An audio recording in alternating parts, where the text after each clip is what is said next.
far south. And so you have this clear comprehension. So mindfulness, intention is not enough, clear comprehension. So that it is in your mind, this thing is not just being mindful and calm, it's also doing what is right at that moment. The clear comprehension has to be exercised very much in daily life. And so in this, you organize your life like that, it's very good. One thing, other thing is, of course, in daily life, it's very useful to have some degree of samatha. No, not the deep jhanic samathas I talk about, but the metta that you do and other things that you contemplate. They're all very helpful because it helps to deal with the situation for the moment, and that will help your mindfulness. And with that, of course, in life, I say that there is always your commitment to your community, to your family, and all those things, and also to yourself. And so you have all other wholesome activities that are contributive to the good karma. Like for example, environment, and to the community, politics, and everything. You can participate in a good way, of course. This takes your time, but it's worth it. And then, of course, healthy hobbies. For example, gardening is a very good hobby, and so on, taking walks.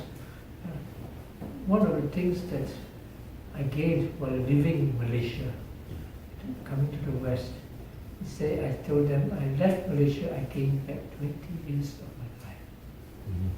Why? Because of the stress of the teaching.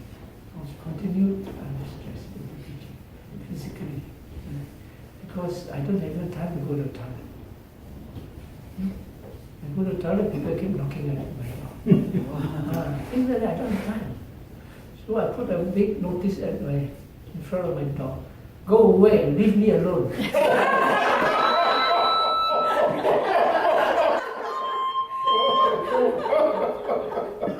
And despite that, they still knock at my door.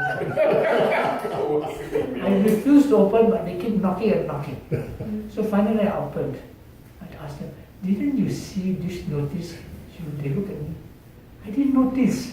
Please. They notice, but they just don't care. One of my friends, his old mom has passed away. He has some kind of cabin or something like that, and he's meditating. So he put it outside. Please don't disturb. I'm meditating. He's a very popular monk. So a lot of people go to find him. When they see that, they sit outside, and they make their presence felt. They kick the thing, they slam the door, and I mean, come on.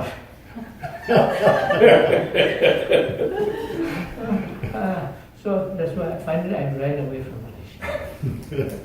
I'm usually quite outspoken compared to being nice and kind. At some point, the Zen master comes in. Shut up.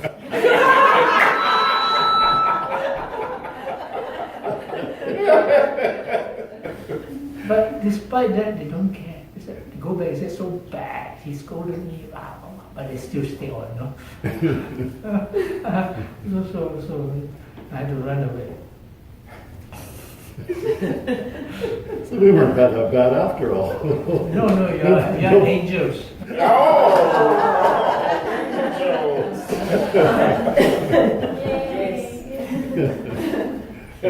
So where was I? Learn how great heat wreckers are. What was it? You said hobbies. Hobbies, yes. Of course, there are certain hobbies which are very helpful. So the healthy in the community and all those, but organize it, such that you have.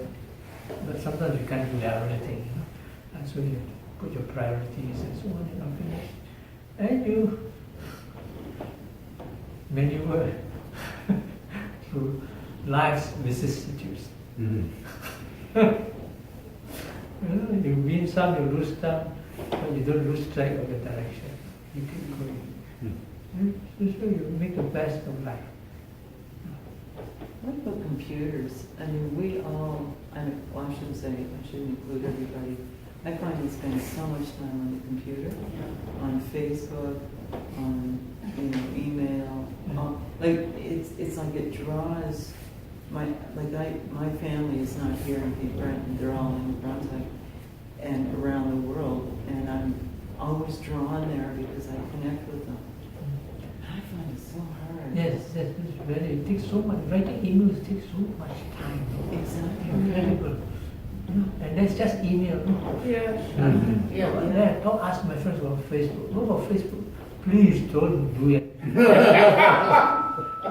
It's all nonsense. You don't have to read all those things. But this is the Facebook bit. Right.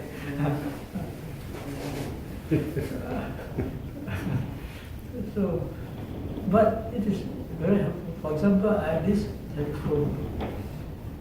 I've avoided it for a long time. But because I travel so much, I have to connect with people. I succumb to it. Okay, I need it, no? But even then, no? It takes a lot of things into your mind. But it is very useful. I would definitely get into a lot of trouble in traveling if I don't have this. And so, and especially, I don't have these credit cards, but now I have to. Because whatever you do, they ask for a credit card. You don't have a credit card, you can't even get on a plane. You can't stay in a hotel. And you get in a hotel, they won't take care. Yeah. So I have to get my credit card. Well, it's okay. I was traveling, I have to carry cash with me. I'm not supposed to carry cash. I'm committed to the life of poverty. So I listened to my friends and carried some cash with me. So I went to Ireland. Ireland is suspicious. Show me your money, they have enough to spend. I said, oops. Fortunately, I had some. So I had a pie with me, I put it from there. He looked at it. Wow, that's a lot of money. I said, I know. And then he let me off the hook. Things like that, I have to be flexible. But when I can give it to somebody, I give it to my sister. Okay, take care of it.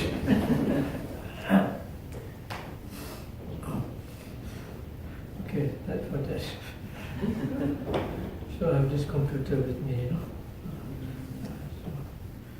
Now, what time have we? No time for discussion. 10:52. 10:52 already? Yes. So I have 10 minutes to talk about Nibbana.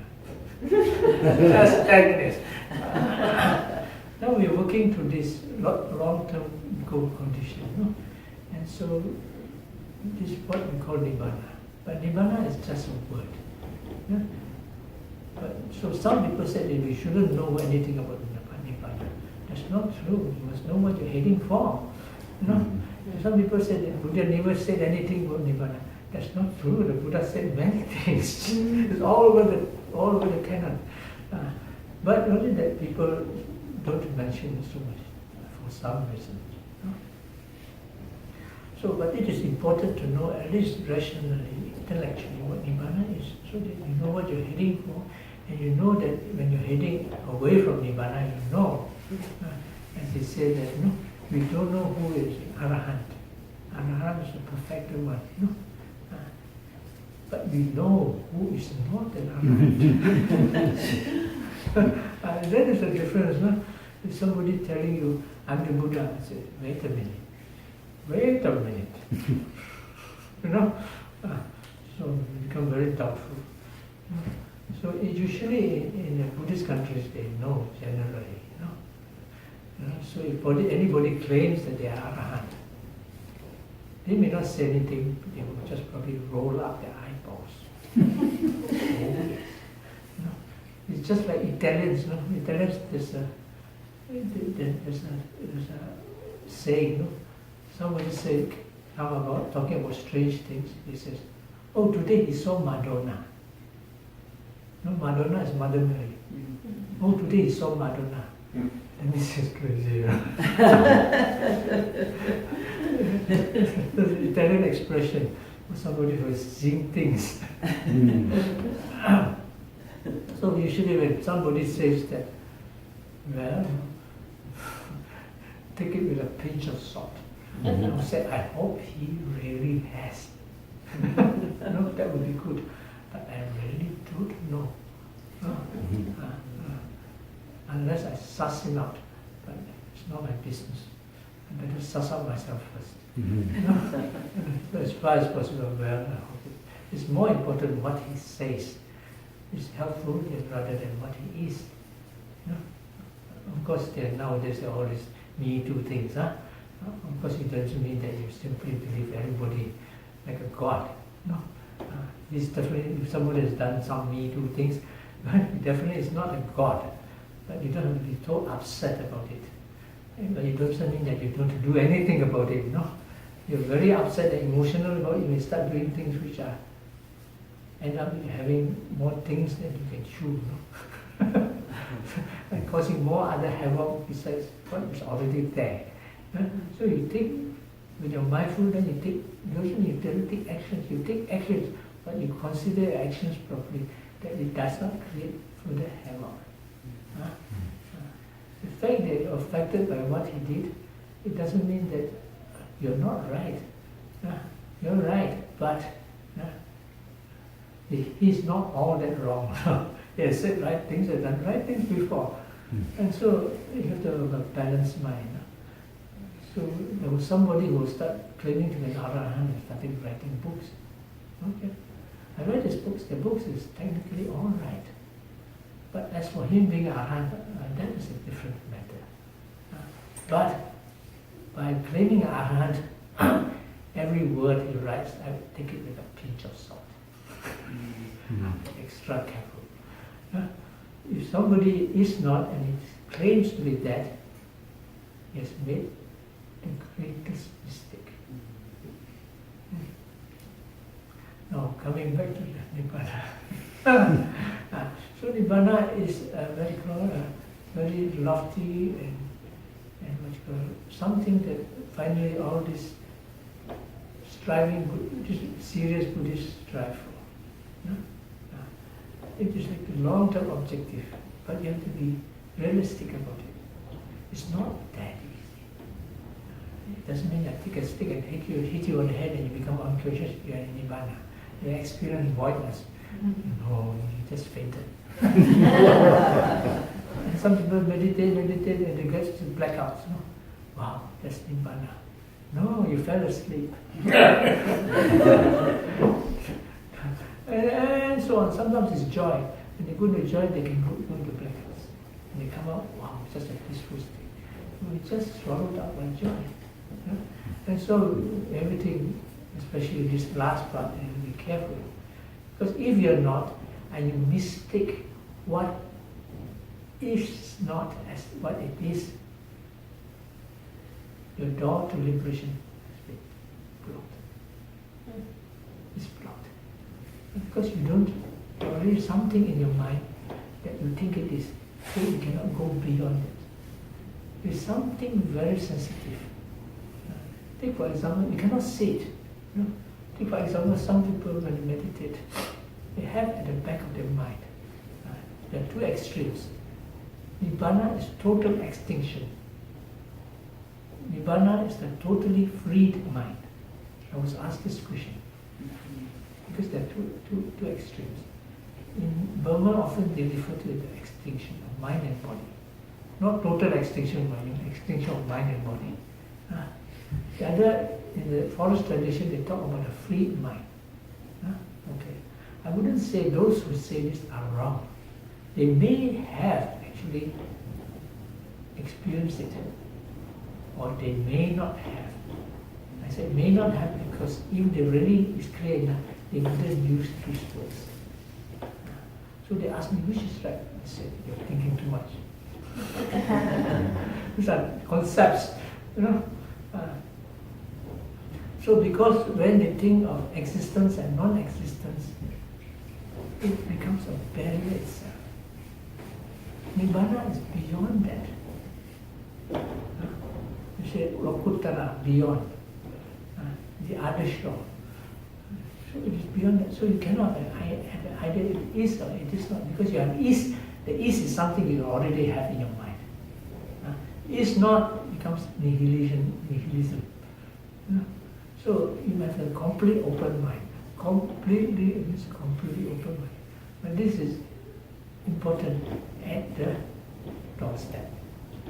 When you have arrived at the doorstep, this is a very sensitive thing. The slightest thing will problem. You know?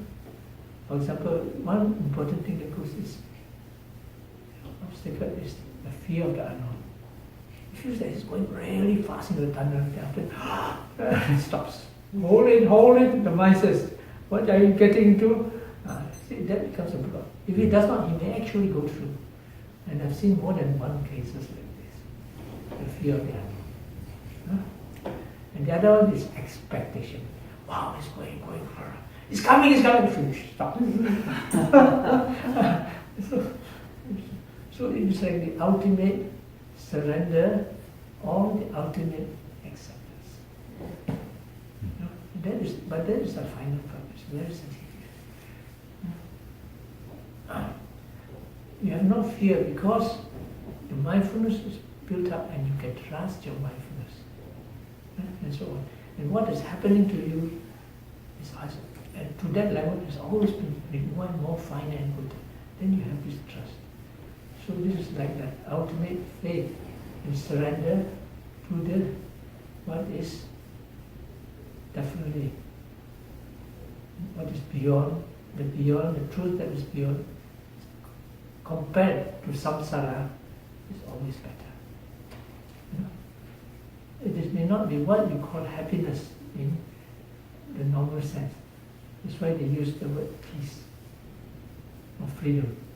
These are two words which are closer to it, but with an open-ended definition. Yeah? So generally, theoretically, we say Nibbana is beyond birth and death. The deathless. That means there's no ending to it. The deathless. There's no beginning to it. The beginning and the middle and ending are, call it characteristic of conditioning. And there's something there which you can relate to. This is beyond that.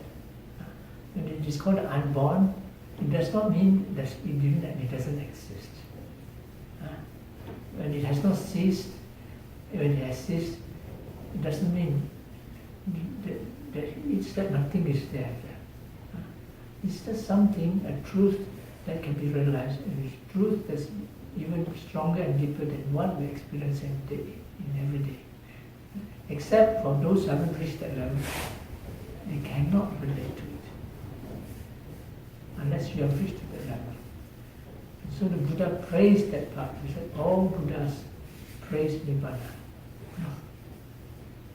So it is ultimate value, you can call it the end of all negative, is the end of all suffering. Positively, eternal peace and freedom. Okay. But there's one doubt some people have. Said, how can the mind experience Nibbana? How can the limited experience the unlimited? I said, why not?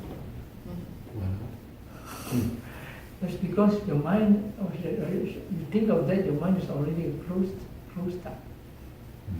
Because you don't really understand what the mind is. Really. You see? Of course, it must have some connection to it, relationship to it. So, otherwise you can't realize it. Everything is truth, is there. How much can you experience of truth? So that's why there's this special quality of vipassana, transcendental meditation, transcendental mindfulness, transcendental insight. That's what the transcendence is, what this anicca, dukkha, anatta is about. Impermanence, suffering, and so on. When you see something arising and disappearing, and it's finally, when you come to play, it keeps disappearing. When it keeps disappearing, sometimes to explain that as if you're looking at nothing. But it doesn't mean there's nothing. There's still something that you look at and you cannot feel it. And so when your mindfulness is sharpened, you find that finer things. So you start transcending through the conditioning. That's what the Vipassana is about. Once you've experienced nibbana, is that permanent? Like, do you not come back from that, or what happens then? There are different degrees of it. See how clearly it is. Because the function of nibbana is always there. Whether you like it or not, you don't know whether it is there or not. Even if you disagreement and vehemently disclaims it as a figment of people's emotion, imagination, truth is always there. Yeah? But the different thing is how much you realize it. It's not what the realization itself.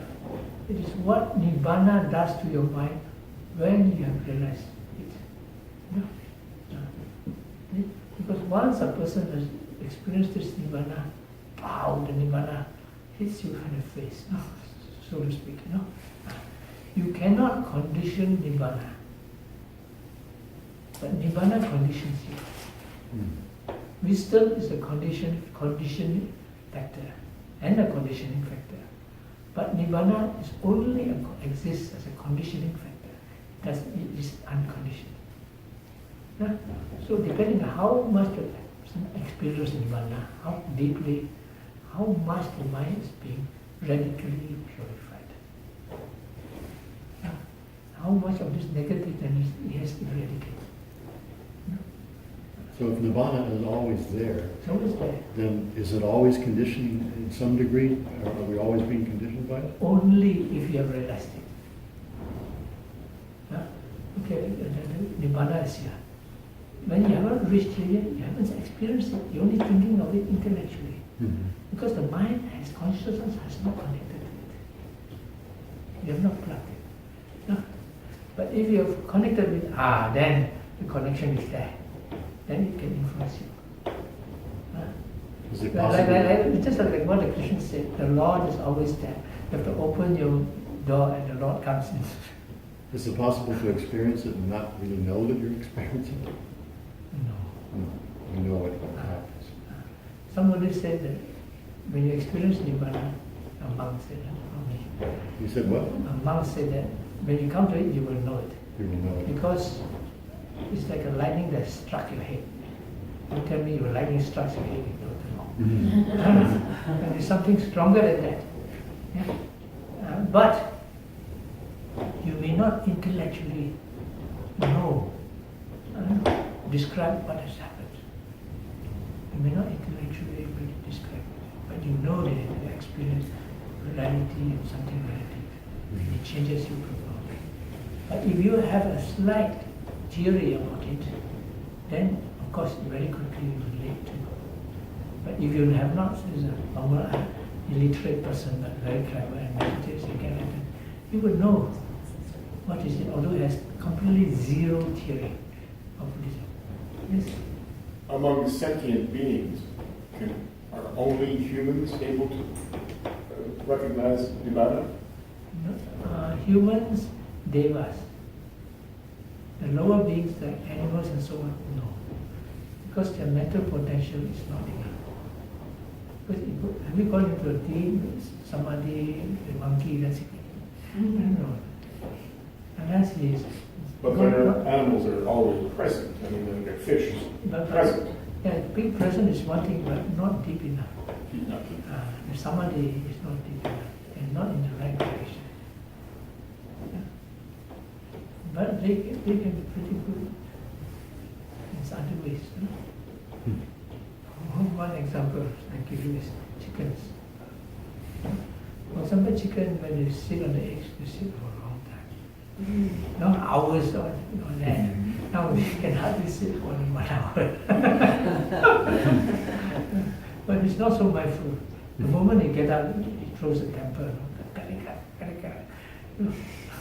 Because it's angry mother chicken. You can understand, maybe it's stuck on the seat for so long.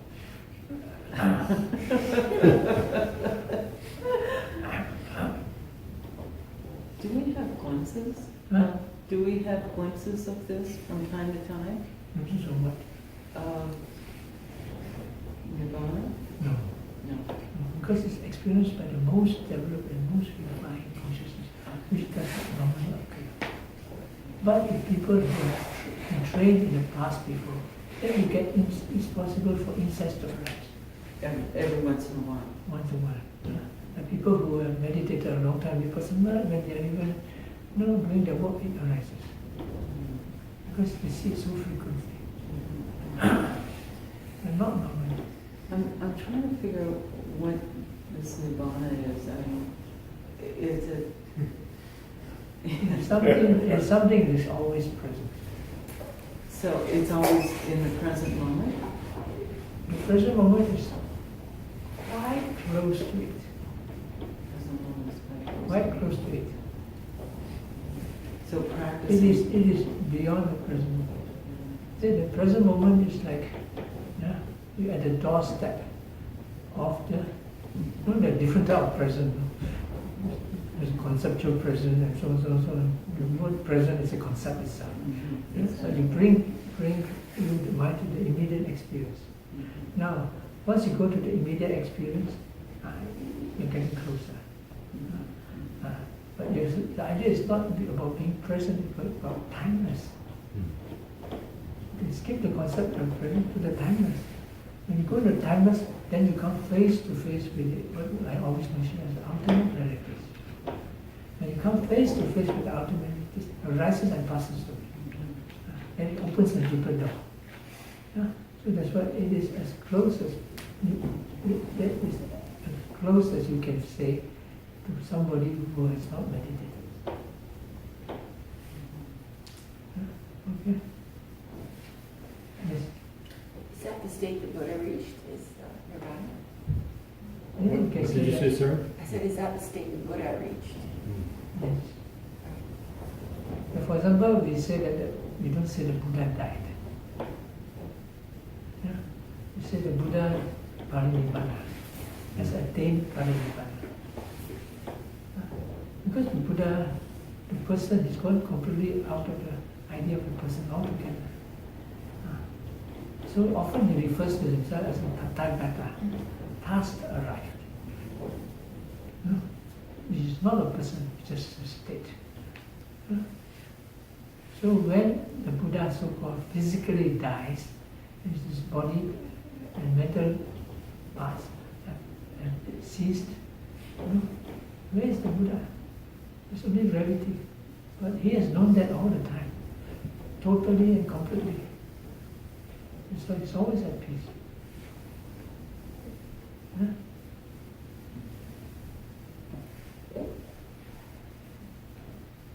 Okay, now, any more questions? I was wondering about non-self. Yeah. Is that like egolessness? Actually, it's non-soul. No soul. No soul. No soul. Not so. Non-self is no soul? In a deeper sense. No soul. So I said, actually, non-self is nature. True nature. Because you say soul, then you can ask, what is soul? And then you get yourself in a quagmire. Yes. What is the soul? So is There's that, books written on it, but there are still books. and is that the quality that goes from between lifetimes? That is the consciousness. Is the mind or no? That's That's the mind. That's the mind. That's the mind or travels from one life to another? The mind door is a function of the consciousness, not the function of the life continuum. It's one of its functions. It acts as a, like a computer program, it acts as something that what you call helps you to get access. It's like a formula, The mind is like a formula. You put it, it's like an equation. You put it something there, something comes out of it.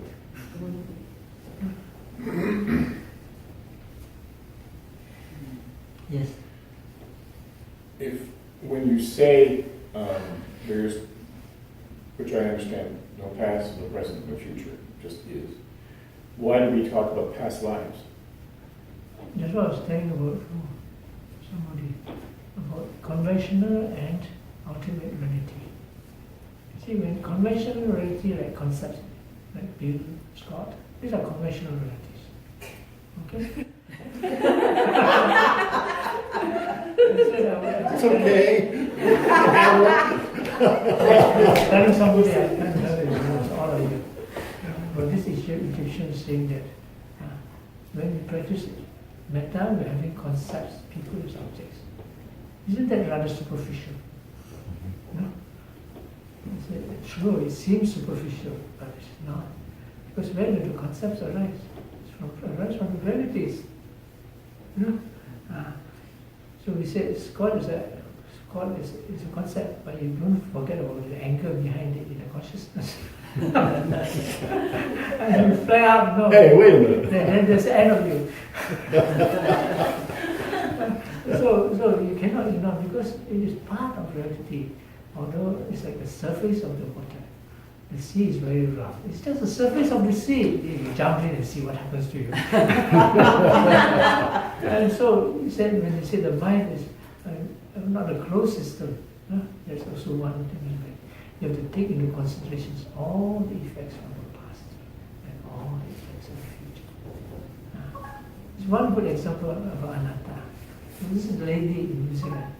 She was very sad and devastated because her beloved father has lost his memory. He's suffering from Alzheimer. You know, he doesn't remember. And he came a bit devastated and says, "Where is my father?" I said, "Oh, he's not here anymore. Mentally, it's like he's dead. He's not here anymore. But whatever that gave rise to who you call your father is still there. There's a life continuum. You see, all those mental processes and things come out from there. The idea that what he is and what he knew of him is no longer there. It may be deep in the recesses of those life continuum, as objects, as memories and so on. They're still there. But that cannot, it's not active now. And so, at least she was satisfied with it. My own Agnes once told my cousin she had developed, Alzheimer's, and she said to my cousin Charmaine, "I don't know who you are, but I know I love you." Yeah. There's an interesting Chinese story. There was this rich man, very rich. He had a big family. And one day, he suffered from amnesia. He forgot everything. So the family was desperate. They was trying to get somebody to cure him. He found all these doctors and all these things. They couldn't revive his memory. Then one day, they met with a philosopher. This philosopher said, "I can bring back your father's memory." He said, "Wonderful.